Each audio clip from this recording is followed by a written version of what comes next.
साधना और समाधान चैनल देख रहे सभी भक्तजनों को जय माता की। तो आज इस वीडियो में मैं आपको जो भी आपके घर के कुल देव और कुल देवी है और जो भी आपके घर के पितृ हैं उन दोनों को एक साथ प्रसन्न करने की ये विधि मैं आपको बताने जा रहा हूँ।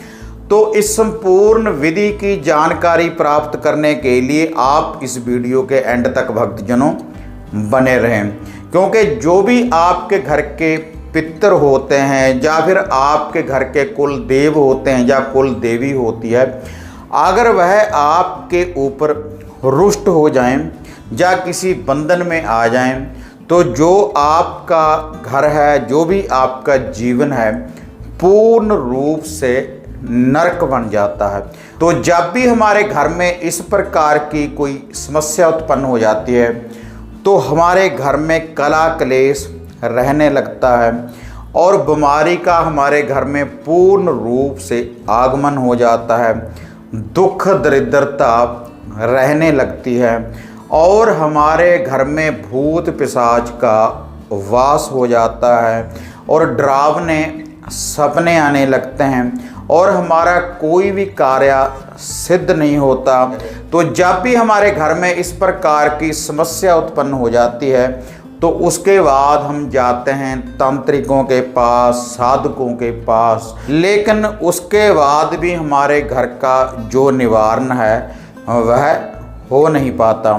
क्योंकि जितनी देर हमारे घर के पितृ हमारे ऊपर पूर्ण रूप से प्रसन्न ना हों या फिर हमारे घर के जो भी कुल देव और कुल देवी है, अगर वह हमारे घर के ऊपर पूर्ण रूप से प्रसन्न ना हों, तो हम कोई भी पाठ पूजा करवा लें, कोई भी हवन यज्ञ करवा लें, तो वह संपूर्ण नहीं होता। तो इसके लिए हमें जो भी हमारे घर के पितृ हैं, जो भी हमारे पूर्वज हैं और जो भी हमारे घर के कुल देव कुल देवी हैं, उनको हमें प्रसन्न करना ही पड़ता है। तभी हमारे घर में धन धन्य की वृद्धि होगी, दुख दरिद्रता का पूर्ण रूप से विनाश होगा और जो भी कोई हमारे घर में बुरी बाधा है तो उसका पूर्ण रूप से निवारण होगा, क्योंकि जो भी हमारे घर के कुल देव कुल देवी और हमारे पितृ होते हैं वही हमारे घर में धन की वृद्धि करते हैं और दुख दरिद्रता का पूर्ण रूप से विनाश करते हैं और उनके बिना हमारे घर में कोई भी बुरी बाधा घर में प्रवेश नहीं कर पाती, जब हमारे घर में उनका पूर्ण रूप से सही पहरा रहता है और वह हमें एक संकेत दे देते हैं कि आपके घर में ऐसा होने वाला है। तो निर्विघ्न हमारा हर कार्य, जो भी हमारे घर के पितृ होते हैं और जो भी हमारे घर के कुल देव और कुल देवी होती है, वही हमारे घर में धन धन्य की वृद्धि करते हैं और सुख शांति का वह प्रतीक होते हैं। तो अब मैं आपको जो भी आपके घर के कुल देव कुल देवी है और जो भी आपके घर के पितृ हैं, तो उन्हें प्रसन्न करने की ये विधि मैं आपको बताने जा रहा हूँ। लेकिन ये विधि बताने से पहले आप सभी से निवेदन है कि जो भी भक्तजन इस चैनल के ऊपर नए आए हैं तो कृपया वो चैनल को सब्सक्राइब कर लें और बेल आइकॉन का बटन दबाएं, ताकि इस चैनल के ऊपर हम जो भी वीडियो डालते हैं उसकी जो नोटिफिकेशन है आप सबको सबसे पहले मिल पाए। और जो भी कोई भक्तजन मेरे साथ बात करना चाहता है तो आप ये जो व्हाट्सएप का नंबर देख रहे हैं स्क्रीन के ऊपर, तो इसके ऊपर आप अपॉइंटमेंट बुक करवा सकते हैं। तो उसके बाद नित्य ही मैं सुबह 9 बजे से लेकर 12 PM तक मैं आपके साथ बात करता हूं और जो भी आपके घर की कोई समस्या होती है उसका मैं आपको निवारण बताता हूं। तो भक्तजनों, आपके कुल देव कुल देवी और आपके पितरों को एक साथ प्रसन्न करने की ये मैं आपको विधि बताने जा रहा हूं। तो सबसे पहले बात यह है भक्तजनों कि जो भी आपके घर के पितृ होते हैं, जिनकी आप मानता करते हैं अमावस को या चौदस को, तो जो भी आपके घर के कुल देव और कुल देवी होते हैं तो उनके भी वही कुल देव और कुल देवी होते हैं। जब आपके घर के कुल देव और कुल देवी प्रसन्न हो जाएंगे तो आपके जो पितृ हैं वह भी उनके साथ ही प्रसन्न हो जाते हैं। क्योंकि जो भी आपका इष्ट है, जिसको आप मान रहे हैं, वही इष्ट, जो भी आपके पितर हैं, जो भी आपके पूर्वज हैं, तो वह भी उनको ही मानते हैं। और एक साथ उनको मानने की ये मैं आपको विधि बताने जा रहा हूँ, जो निर्विघ्न ही आपका हर कार्य जो है संपूर्ण करेंगे। और ये जो विधि है, सोमवार से लेकर शनिवार तक केवल आप इस विधि का आप यह उपाय करें। ये छोटा सा उपाय है भक्तजनों, लेकिन यह जो आपने उपाय करना है, सुबह सुबह निहार मुंह पाक साफ होने के बाद ही आपने ये उपाय करना है। और जितने दिन आपने उपाय करना है, कोई भी तामसिक भोजन आपने अपने घर में नहीं बनाना और ना ही आपने सेवन करना है। यह जो विधि है, ये सात्विक विधि है पूर्ण रूप से। लेकिन कई घरों में तामसिक भोजन भी देते हैं, जो भी उनके पितर होते हैं, या उनके कुल देव होते हैं, या कुल देवी होते हैं, तो उनकी जो वीडियो है भक्तजनों, वह मैं अलग से बनाऊंगा। लेकिन यह जो विधि है, सात्विक विधि के द्वारा ही आप अपने घर के कुल देव और कुल देवी को आप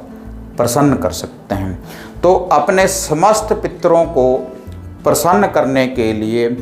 आपने सोमवार से लेकर भक्तजनों शनिवार तक सुबह सुबह निहार मुंह आपने थोड़ी सी भक्तजनों खीर बनानी है। चावलों की आपने खीर बनानी है, उसमें दूध डालने के बाद। और जो वह खीर होगी उसमें आपने थोड़ा सा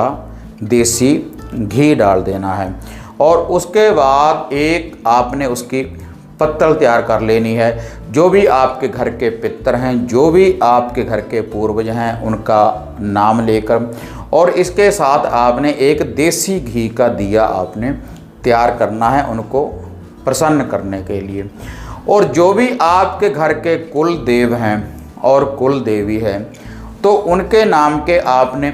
5 लड्डू लेने हैं बेसन वाले, और 5 ही पीस भक्तजनों आपने लेने हैं बर्फ़ी के, खोए की बर्फ़ी के आपने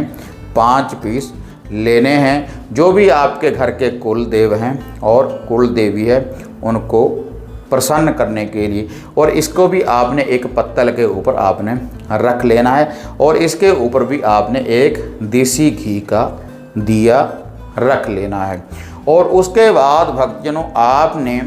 एक कच्ची लस्सी डालनी है किसी मिट्टी की हांडी में। छोटी सी मिट्टी की हांडी में आपने ये कच्ची लस्सी डाल लेनी है। उसमें थोड़ा सा आप डाल दें कच्चा दूध, और थोड़ा सा आपने उसमें जल डाल देना है, और उसके बाद थोड़ा सा ही आपने इसमें मीठा डाल देना है। तो ये जो सारी सामग्री है, जितने भी आप घर के मेंबर हैं, सभी ने इसके ऊपर माथा टेकना है, अपना हाथ लगाना है। और उसके बाद जो भी आपके घर में कोई वडेरा हो, आपके माता पिता हों या आपके दादा दादी हों, तो उन्होंने ही इस उपाय को करना है। तो ये जो सारी सामग्री है, सुबह सुबह ही लेकर जानी है किसी पीपल के पेड़ के नीचे। तो जो भी आपके घर के कुल देव और कुल देवी हैं, पहले आपने उनकी पत्तल ये आपने पीपल के पेड़ के नीचे रख देनी है। और उसके बाद जो भी आपके घर के पितर हैं, उनके नाम की पत्तल आपने उसी पीपल के पेड़ के नीचे रख देनी है उसी के साथ। और उसके बाद आपने ये जो दोनों दिए हैं, आपने इनको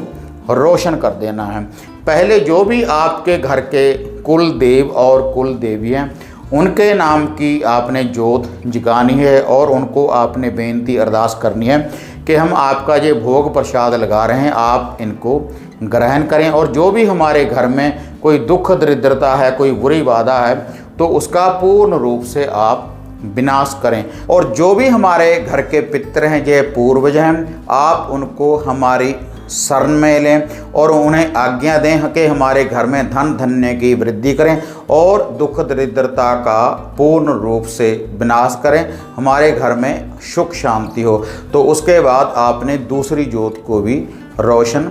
कर देना है। और उसके बाद ये जो कच्ची लस्सी है, आपने 7 परिक्रमा करनी है उस पीपल के पेड़ के इर्द गिर्द इस कच्ची लस्सी को लेते हुए। तो उसके बाद यह जो कच्ची लस्सी है इसको थोड़ा सा तो आपने इस पीपल के पेड़ की जड़ में डाल देना है, और जो शेष बच जाए आपने उनके पास इनको रख देना है। और उसके बाद सीधा आपने अपने घर में आ जाना है, और रात्रि के समय जब सूर्य अस्त हो रहा हो तो थोड़ा सा आपने किसी बर्तन में कच्चा दूध डाल लेना है, उसमें आप थोड़ा सा गंगा जल भी डाल सकते हैं और थोड़ा सा आप उसमें जल डाल लें। और जो भी आपके घर के पूर्वज हैं, पितर हैं, और जो भी आपके घर के कुल देव और कुल देवी है, उनका नाम लेकर पूरे घर में आपने इनका छींटा